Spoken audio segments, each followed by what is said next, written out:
Okay, here we have 2015 S550. This vehicle, it's a W222 body with a 278 engine, which is a V8 turbocharged engine.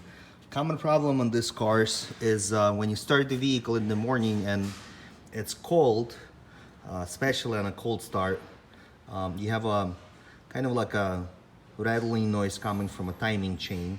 And most common, and there's a service bulletin for it, this vehicle has a separate camshaft chains, and it has a tensioner for those chains. On the early ones, which is 13, 14, some of the 15s, those tensioners were not doing a good job, and also after you remove the tensioner to replace it by a service bulletin, you should put a special check valve in order for the oil not to fly back to the pan and stay in the head.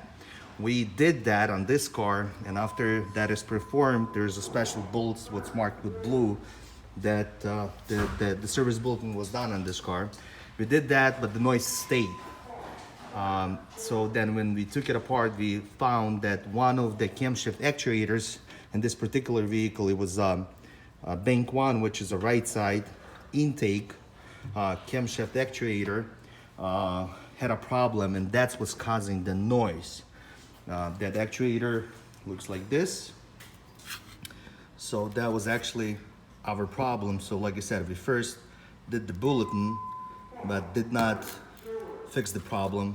It was actually the actuator that needs to be replaced. And that's what we're doing it now. We gotta put a new actuator in it, put it back into timing, put it back together, and that should take care of our problem.